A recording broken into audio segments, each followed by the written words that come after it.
첨단 기술의 집합체, 자율주행. 자율주행이란 운전자가 직접 운전하지 않아도 자동차가 스스로 도로를 달리도록 하는 기술을 의미합니다. 국내외를 막론하고 뜨거운 관심을 자아내고 있는데요. 자율주행 시스템은 주행 관련 모든 데이터를 수집하고 센서와 정보를 처리하는 소프트웨어 시스템과 자동차를 구동하는 시스템이 통합된 형식이에요. 자율주행에는 크게 두 가지 방식이 있어요. 첫 번째는 교통수단 내에 운행하는 사람이 없고 외부에 있는 서버와 통신하면서 서버의 명령에 따라 주행하는 무인 운전 방식입니다. 주로 철도 차량에 많이 쓰이죠. 두 번째는 교통수단 내부에 탑재된 인공지능 컴퓨터가 스스로 판단하여 주행하는 방식으로 자동차에 많이 쓰입니다. 시간이 지날수록 이 두 방법이 혼합될 가능성이 큰데요. 예를 들어서 자율주행 시스템이 스스로 판단하여 주행하되 서버에서 정보나 명령을 보낸다면 이 역시 따르게 될 거예요. 자율주행은 출발지에서 목적지까지 편리하고 안전하게 이동하는 서비스를 구현합니다. 여기서 안전한 이동은 자율주행 시스템이 주변의 장애물이나 사람의 움직임, 의도 등 주변 상황을 정확히 인지하고 스스로 제어함으로써 가능해집니다.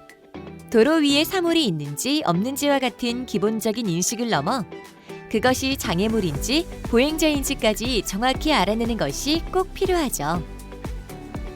따라서 자율주행에서 가장 중요한 기술은 주변 상황에 대해 정확히 인식하고 이에 기반해 정확한 판단을 내린 후 그 판단대로 운행이 가능하도록 제어하는 것이에요.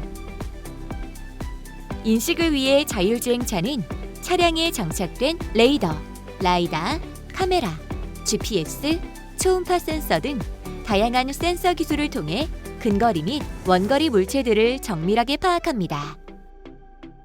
이러한 기술을 통해 자율주행차가 무언가 앞을 지나가고 있다는 것을 알아차렸다고 합시다.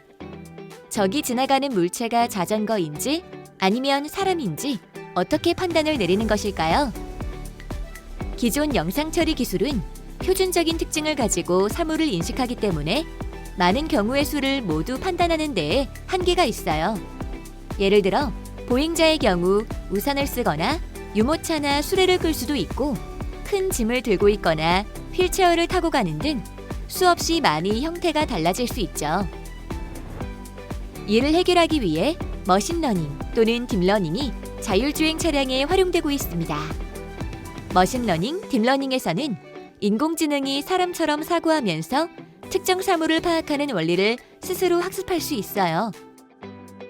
따라서 인공지능 훈련을 통해 사람이 세상을 바라보는 방식처럼 사물의 의미를 이해하고 보행자의 다양한 형태와 움직임을 분류하고 파악하며 차량의 진행 방향을 판단하고 차도와 인도를 구분하는 등 높은 수준의 판단 능력을 가질 수 있게 됩니다.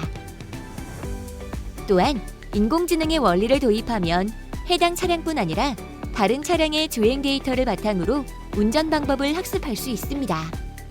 학습이 계속될수록 자율주행 기능의 완성도는 더 높아지겠죠?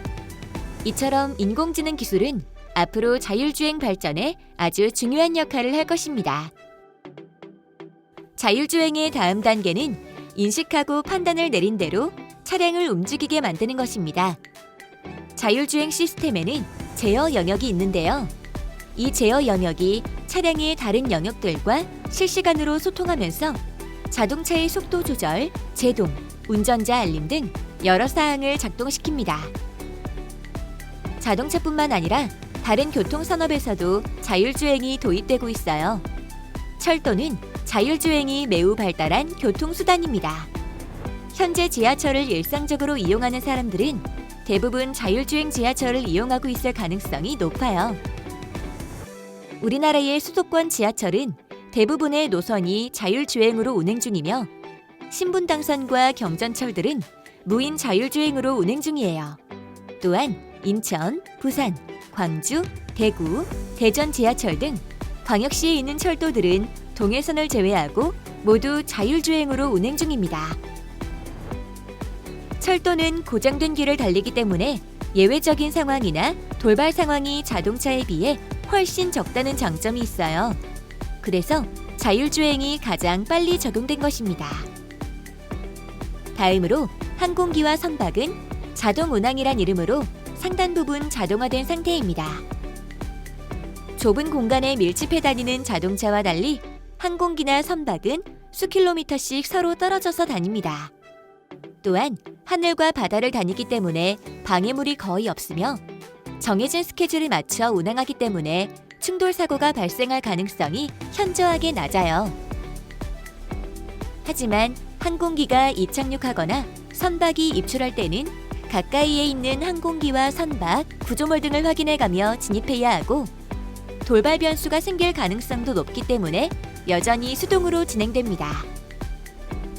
마지막으로 로봇 산업에서도 자율주행이 도입되고 있어요.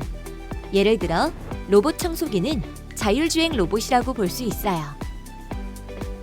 이 밖에도 물류창고, 호텔, 공항, 제조공장 등지에서 우리는 자율주행 로봇을 볼 수 있습니다.